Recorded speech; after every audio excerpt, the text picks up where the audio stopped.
안녕하세요. 오늘 저널 미팅을 맡은 석박사 통합과정 이영탁이라고 합니다. 저는 딥러닝 아키텍처 for EEG라는 주제로 발표를 진행하려고 합니다.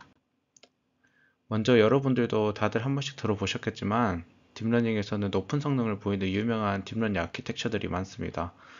예를 들면 알렉스넷, VGG넷, 구글넷, 레스넷, SE넷 이런 다양한 아키텍처들이 있습니다. 하지만 이런 아키텍처들은 이런 엄청나게 큰 이미지 데이터셋을 기반으로 학습한 이미지 전용 아키텍처들입니다. 그래서 이런 아키텍처들은 저희가 지금 연구하고 있는 BCI 분야에 적용하기가 쉽지 않습니다. 따라서 이 많은 BCI 연구자들이 BCI 성능을 높이려고 이 EEG를 위한 아키텍처를 만들기 위해서 노력을 많이 했습니다. 오늘날엔 단순히 DNN을 쌓거나 컨볼루션 레이어나 풀링 레이어를 그냥 단순히 조합하거나 특별한 기능들을 가진 레이어들을 가지는 아키텍처, 이런 여러 가지 아키텍처들이 개발이 되었는데, 저는 오늘 이 EEG를 위한 특별한 기능이 있는 레이어가 있는 이러한 모델들에 대해서 이야기하고자 합니다. 그래서 오늘 소개해드릴 논문은 여러분들이 너무나도 많이 들어보고 또 많이 써본 쉘로우 컨볼루션 네트워크를 제안한 논문 한 편과 이 쉘로우 컨볼루션 모델이 가진 한계점, 고려해야 될 점들을 보완한 새로운 모델을 제안하는 논문 한 편, 이렇게 두 개의 논문을 소개해 드리려고 합니다. 순서상 먼저 이 쉘로우 컨볼루션 네트워크를 알아야 뒤에 논문을 파악할 수 있기 때문에 쉘로우 컨볼루션 네트워크에 대해서 간단히 소개를 해드리려고 합니다. 이미 이 모델을 사용해 보신 분들도 있을 거고, 또 모른다 하더라도 저희 이제 내부 미팅을 하다 보면 꼭 등장하는 모델이라서 많이 익숙하실 텐데요. 이 쉘로우 컨볼루션을 제안한 논문은 현재 인용 횟수가 1500회를 넘길 정도로 아주 유명한 논문입니다. 해당 논문은 휴먼 브레인 매핑이라는 저널에 실렸고, 저널은 임팩트 팩터가 5.4, 뉴로 이미징 분야에서 Q1에 랭크되어 있습니다. 본 연구에서 사용된 데이터셋은 총 3가지고 모두 모터 이미지 태스크를 수행을 했습니다. 인풋 데이터는 타임 시리즈 데이터를 사용을 했고, 사실상 논문에서는 총 4가지 모델을 제시를 했지만 결과로는 쉘로우 컨볼루션 네트워크와 디컨볼루션 네트워크에 대해서만 나와 있기 때문에 이 2가지만 명시하였습니다. 그래서 이 쉘로우 컨볼루션 네트워크는 필터뱅크 CSP를 모사한 딥러닝 아키텍처인데요. 때문에 이 모델을 좀 이해를 하기 위해서는 필터뱅크 CSP 더 안쪽으로 들어가서 CSP라는 방법에 대해서 조금 알아야 합니다. 그래서 이 CSP에 대해서 조금 설명을 드리면, 이 CSP는 Common Spatial Pattern의 줄임말이고 아이젠 밸류 디컴포지션을 기반으로 해서 이 다변량 신호를 처리하는 데 사용되는 수학적인 기법 중에 하나입니다. 여기서 이 다변량 신호라는 건 쉽게 저희가 분석에 사용하는 뇌파 같은 신호들이라고 생각하시면 됩니다. 이 CSP라는 걸 수행을 하고 나면 왼쪽에 있는 그림처럼 이렇게 막 분해하기 힘든, 저희가 분류에 사용하기 힘든 이런 무작위로 흩어져 있는 데이터들을 아이젠 밸류를 이용해서 축을 설정을 한 다음에 이 축을 기준으로 데이터들을 변환을 시켜가지고 여기 나와 있는 것처럼 분리하기 편하게 만들어주는 역할입니다. 지금은 이렇게 막 섞여 있지만 조금 더 가공을 하게 되면 클래스별로 나눠질 수 있도록 이 데이터들을 분리해낼 수가 있습니다. 그래서 특히 이 방법은 어, 분류하고자 하는 신호들의 분포가 확연히 다른 경우에 많이 사용이 되는데요. 특히 EEG 연구에서는 모터 이미저리에 많이 쓰입니다. 그 이유는 오른쪽 그림처럼 이 모터 이미저리를 수행하고 나면은 이 오른손을 움직이는 상상을 했을 때랑 왼손을 움직이는 상상을 했을 때 그 패턴이 정말 확연하게 다르거든요. 그래서 이 패턴이 확연하게 다르기 때문에 CSP가 잘 작동을 합니다. 그래서 대부분 모터 이미저리 연구에서는 이 CSP를 많이 사용하게 됩니다. 그래서 이 CSP를 EEG에 적용을 할 때는 아래와 같은 순서를 따르게 되는데요. 먼저 원하는 주파수 밴드에 따라 필터링을 한 다음에 이 CSP 필터를 만들게 됩니다. 그래서 보통은 이 움직임과 관련이 있다는 뮤밴드나 베타밴드에 맞춰서 필터링을 하게 되고 CSP 패턴을 학습을 하게 되고요. 그래서 이 CSP를 패턴을 만들고 나면은 아래 그림처럼 패턴이 번호 순에 맞춰서 나옵니다. 그래서 이 패턴들 중에서 분류에 용이한 패턴들을 선택하게 되는데 보통은 번호가 높은 순으로 의미가 가장 높을수록 그리고 가장 낮을수록 의미 있는 신호입니다. 그래서 지금 1, 2, 3, 4, 5, 6 이렇게 순서가 나와 있는데 이렇게 나와 있는 이유가 1과 6은 그러니까 가장 첫 번째 패턴과 가장 마지막 패턴은 하나의 쌍이 되기 때문에 이렇게 나오는 건데요. 그래서 이 패턴 자체는 아이젠 밸류의 크기를 기준으로 내림차순을 한 거기 때문에 이 아이젠 밸류가 가장 높은 이 번호와 가장 낮은 번호를 함께 사용을 하면은 이 클래스 간의 분포를 잘 나눌 수 있다고 합니다. 그래서 이렇게 패턴을 선정을 하고 나면 이 패턴을 시계열 데이터에 그대로 적용을 해주게 됩니다. 그러면 이 시계열 데이터가 약간 변환이 되겠죠. 앞서 보여드렸던 것처럼 좀 나눠지기 용이하게, 분해하기 용이하게 신호가 바뀌게 됩니다. 그 다음에 이 신호에 대해서 제곱을 해주고 마지막으로 로그를 취해주면은 이게 여러분들이 논문에서 보시는 CSP 피처라는 게 바로 그 피처가 되는 거고요. 그 추출된 피처를 기반으로 분류를 하게 됩니다.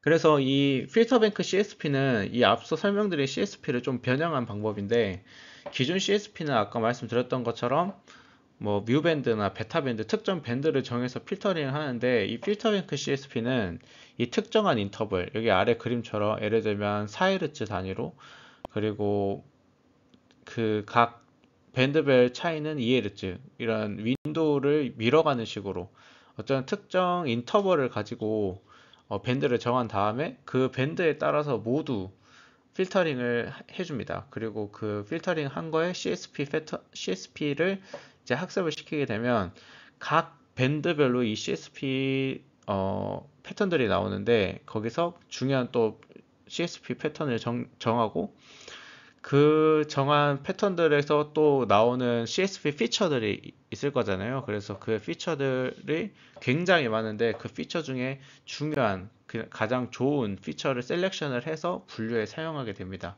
그래서 기본적으로 이 밴드 자체가 엄청나게 많기 때문에 CS 피처도 굉장히 많이 나오고 그 굉장히 많이 나오는 피처 중에 또 더 좋은 피처들을 셀렉션을 하게 되면 당연히 일반적인 CSP보다 조금 더 좋은 성능이 나오게 됩니다. 물론 그렇지 않은 경우도 있겠지만 대부분은 더 좋은 결과가 나오는 경우가 많습니다. 그래서 제일 처음에 설명드렸던 것처럼 이 필터뱅크 CSP를 모사한 게 이 쉘로우 컨볼루션 네트워크인데요. 이 쉘로우 컨볼루션 네트워크의 과정은 아래와 같습니다. 그래서 템포럴 필터를 먼저 적용을 해주고요. 그 다음에 스페셜 필터를 적용을 해주게 됩니다. 그 다음에 이 필터, 두 개의 필터를 지난 다음에 데이터를 제곱을 해주고 풀링을 한번 해서 데이터를 축소해 준 다음에 로그 값을 취해주게 됩니다. 그 후에 이제 댄스 레이어에 들어가서 분류를 하게 되는데요. 사실 이 모델을 제안한 저자들이 공유한 이 쉘로우 컨볼루션 네트워크 코드 상에서는 댄스 레이어 대신 컨볼루션 레이어가 있는데 아마 이 레이어가 댄스 레이어를 대신하는 것 같습니다. 그래서 뭐 레이어 자체는 종류가 다르지만 역할 자체는 똑같이 하는 것으로 보이고요. 그래서 이 필터뱅크 CSP와 쉘로우넷을 비교를 했을 때 어떤 점이 똑같냐라고 궁금하실 것 같아서 제가 색깔별로 좀 표시를 해서 가져왔습니다. 비교를 위해서. 그래서 지금 필터뱅크 CSP 같은 경우에는 다양한 인터벌을 가진 밴드를 기반으로 필터링을 한다고 말씀드렸는데 이 다양한 인터벌을 가진 필터가 이제 쉘로우 컨볼루션 네트워크에서는 40개의 필터 개수를 말하게 되고요. 이 CSV 필터를 학습하는 게 여기 나와 있는 파란색으로 표시한 이 템포럴 필터와 스페셜 필터 이 두 가지를 합한 것을 말합니다. 그래서 아까 방금 전에 CSP를 하면 이렇게 패턴이 영역별로 나온다 말씀드렸는데, 이 템포럴 피처랑 스페셜 필터도 지나고 나면 결국 오른쪽 그림처럼 시간 그리고 공간에 대한 특정 특징들을 추출할 수 있게 됩니다. 그 다음으로는 이제 순서가 조금 섞이긴 했지만, 이 패턴을 셀렉팅하는 부분이 아마 윈 풀링에 대한 부분일 것 같고, 데이터를 제곱하고 그 다음 로그를 취해주는 부분은 쉘로우넷에서 똑같이 제곱을 해주고 로그를 취해주는 부분이 공통적으로 들어 있습니다. 그래서 이 쉘로우 컨볼루션 네트워크가 필터뱅크 CSP를 모사한 모델이라는 것을 확실히 알 수 있고, 이 모델을 이용해서 이제 어느 정도 성능이 나온지는 뒤에 결과를 보여드릴 수 있을 것 같습니다. 그래서 이 아키텍처를 이용한 결과들을 보면, 일단 왼쪽의 그림처럼 특정 주파수로 필터링을 한 다음에, 여기 나와 있는 것처럼 뭐 알파, 베타, 감마로 필터링을 한 다음에 나온 신호, 그 신호의 인벨로프 값을 그림으로 그려봤을 때 이런 패턴들이 나오는데요. 인벨로프는 이제 신호가 있으면 그 신호의 최외곽선을 따라 그리는 것을 말하고, 이 저희가 인위적으로 설정해준 알파, 베타, 감마라는 필터링을 한 후에 이렇게 생긴 결과값과 이 40개의 앞서 쉘로우 컨볼루션 네트워크에 40개의 필터가 있다고 말씀드렸는데, 그 필터 중에 3개를 뽑아서 이 처리를 한 후에 데이터를 보면, 필터를 지난 후에 데이터를 보면, 이 인위적으로 저희가 설정해준 필터 대역과 이런 자동적으로 만들어지는 필터에 대해서 거의 비슷한 패턴이 만들어지는 경우가 있다는 것을 확인을 할 수 있고, 특히 여기 이제 인풋 피처랑 아웃풋의 이런 코릴레이션을 봤을 때, untrained, 그러니까 모델이 학습되지 않은 완전 로우 상태 모델에서는 별로 크게 이런 어떤 상관관계가 나타나지 않았던 게, 트레이닝을 하고 나면 높은 상관관계를 가진다는 것을 확인할 수 있고, 이 필터들을 서로 빼줬을 때도 어떤 차이가 나타나는 것을 확인할 수 있습니다. 특히 이 학습을 하고 난 다음에 토포맵을 보시면, 이 모토 영역과 모토와 관련이 있다고 알려진 이런 C 센트럴 영역에서도 어떤 특정 상관관계가 보이는 것을 확인을 할 수가 있습니다.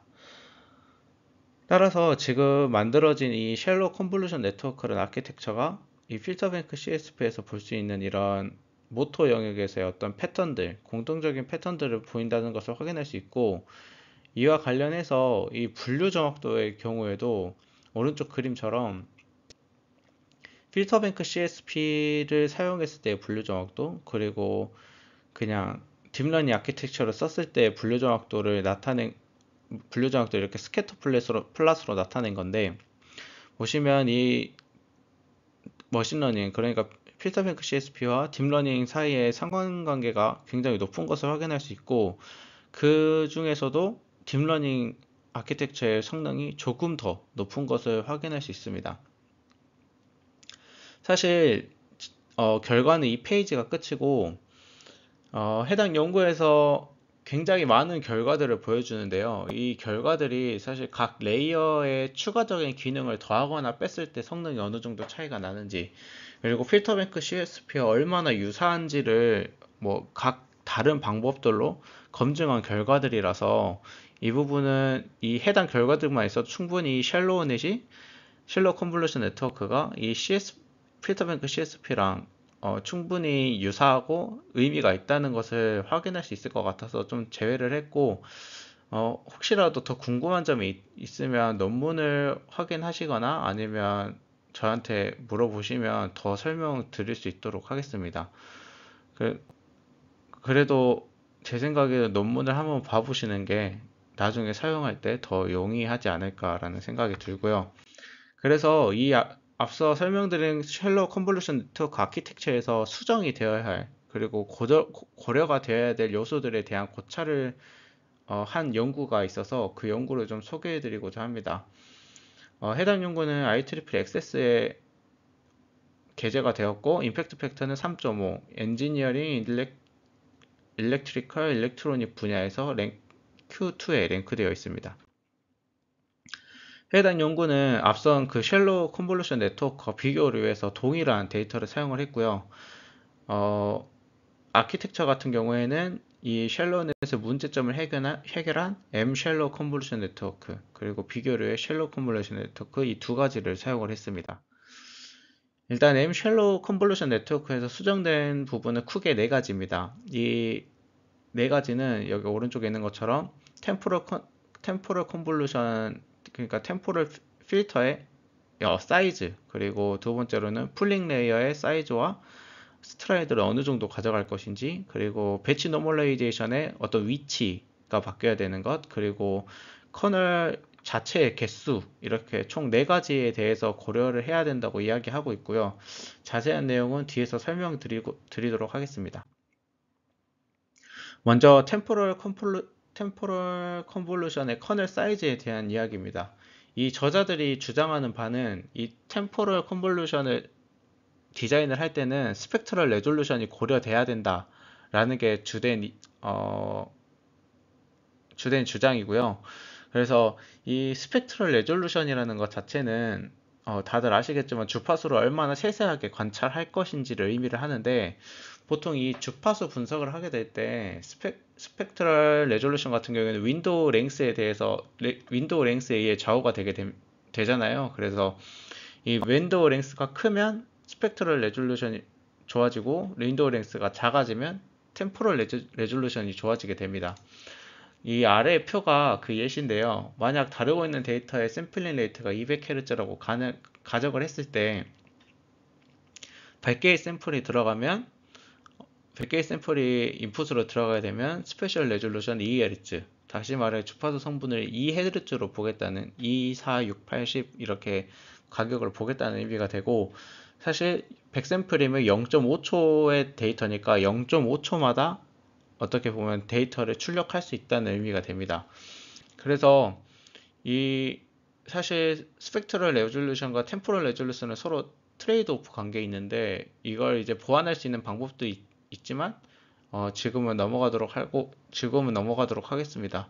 그래서 이 윈도우 랭스에 따라 스펙트럴 레졸루션이 다르기 때문에 이 템포럴 컨볼루션 필터 사이즈 자체를 디자인을 할 때는 꼭 이 스펙트럴 레졸루션이 고려가 돼야 된다고 주장을 하고 있고, 정확히 어떤 값들을 가지게 했는지는 뒤에 결과에서 보여드리도록 하겠습니다. 다음으로는 풀링 레이어의 커널 사이즈와 스트라이드에 대한 고려입니다. 풀링 레이어는 컨볼루션 레이어 결과값을 축소하는 역할을 하는데, 이 레이어는 중요한 특징들을 수출하고 계산의 복잡도를 줄여주는 역할을 합니다.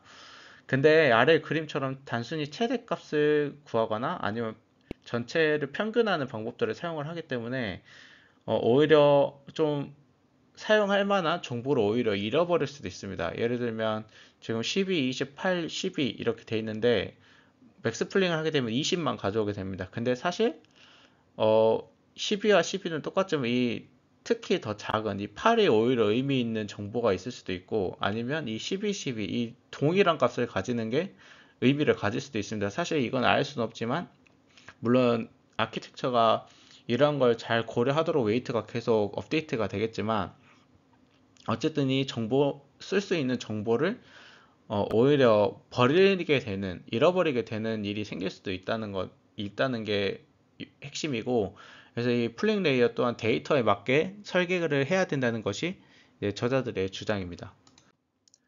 세 번째로는 이 배치 노멀라이제이션 레이어의 위치가 고려돼야 된다는 게 이 저자들의 주장입니다.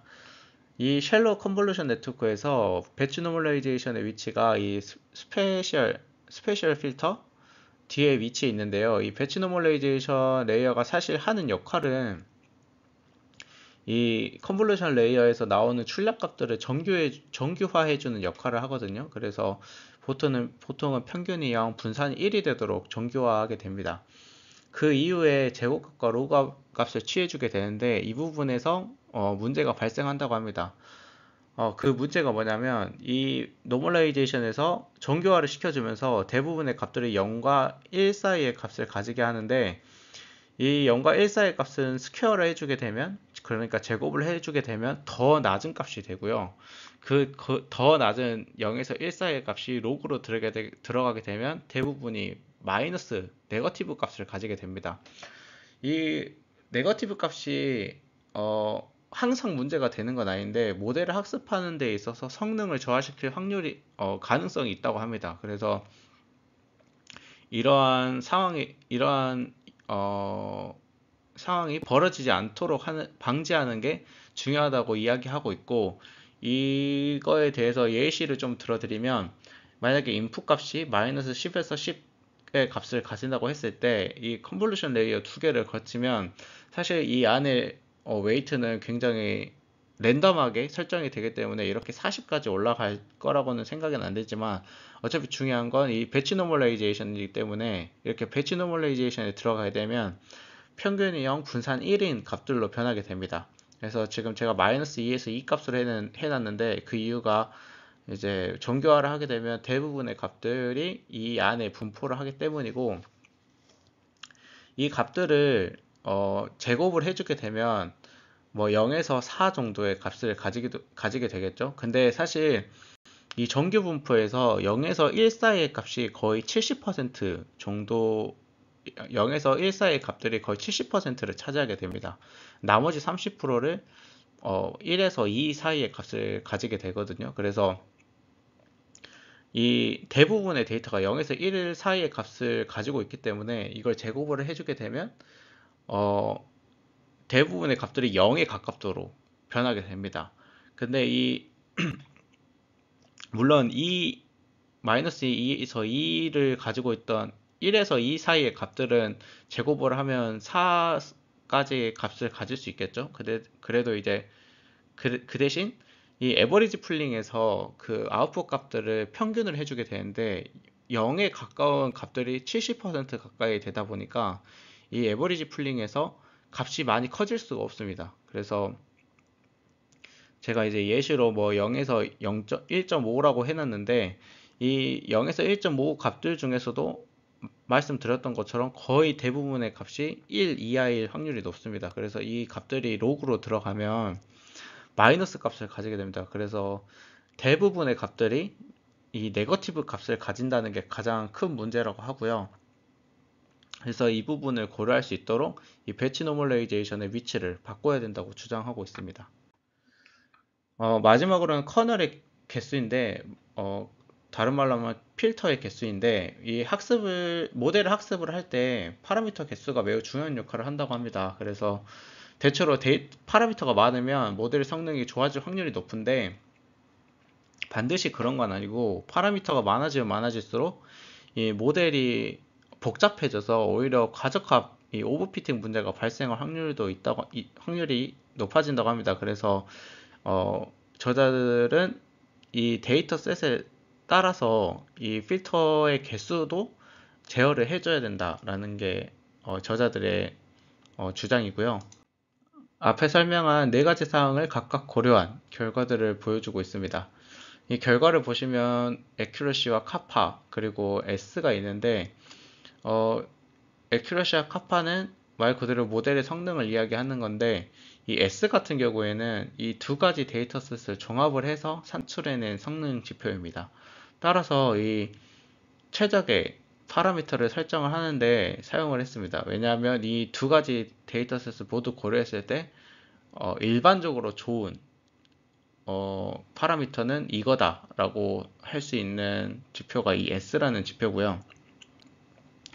먼저 위의 결과는 이 템포럴 컨볼루션의 사이즈에 대한 결과입니다. 그래서 지금 왼쪽에는 이 스펙트럴 레졸루션만 적혀 있어서 이 커널의 사이즈가 얼마나 됐는지, 샘플이 몇 개가 들어가는지가 나와 있지가 않아서 제가 보시기 편하시게 오른쪽에 직접 써 넣었는데요.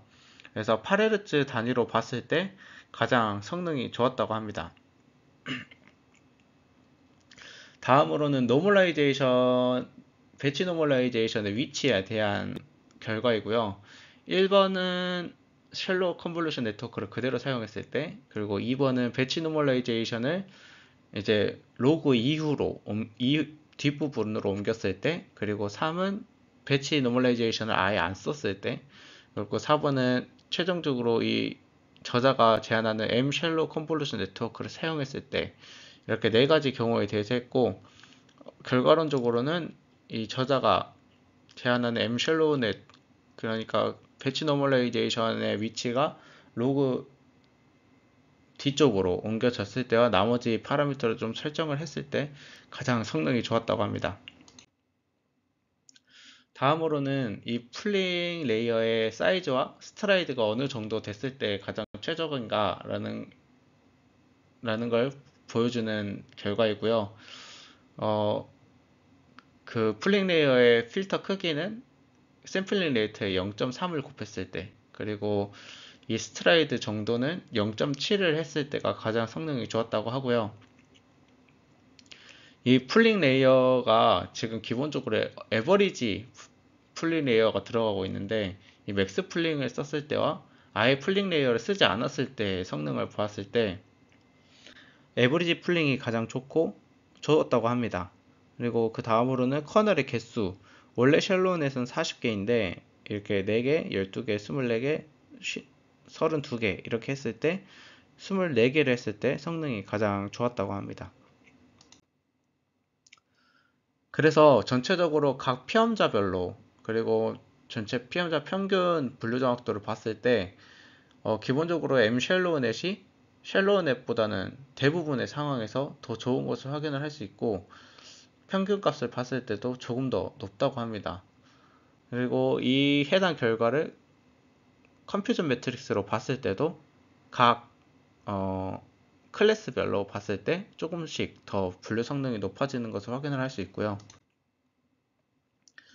다음으로는 다른 같은 데이터셋을 사용을 하고 다른 모델을 사용했을 때 결과들인데, 보이는 것처럼 이 M쉘로넷을 썼을 때 가장 좋다고 하고, 오른쪽은 이제 트랜스퍼 러닝을 사용을 한 건데, 트랜스퍼 러닝을 할 때에도 이 기초가 되는 모델을 M쉘로넷을 썼을 때 그냥 쉘로넷을 썼을 때보다는 훨씬 좋다라는 결과입니다.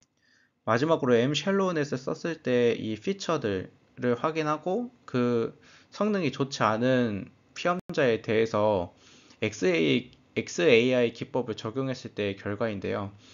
보시면 이런 A1 같은 경우에는 90% 이상의 분류 성능을 보였고, 그런 피험자들은 피처들이 잘 분해되는 것을 확인할 수 있는데, 이 A2 같이 분류가 잘 안 된 피험자들 같은 경우에는 이렇게 오른쪽에 나와 있는 것처럼 XAI 기법을 사용을 했을 때 분류가 실제로 잘 되는 경우에는 이 전체 시간에 대해서 이 노란색, 그러니까 분류가 잘 되게 해주는 어떤 컴포넌트들이 있는 부분들은 이렇게 영역 모든 전체 시간에 대해서 좀 고르게 분포하고 있는 것에 반해서, 분류가 잘 안 되는 것들은 이런 200ms에서 400ms 사이에 대부분 모여 있는 것을 확인할 수 있었다고 합니다. 그래서 이렇게 분류가 잘 안 되는 이유가, 사실 태스크를 만약에 4초나 5초를 했다고 하면 그 5초 동안 계속 모토 이미저리를 하는 상상을 한다면 이 전체 시간에 대해서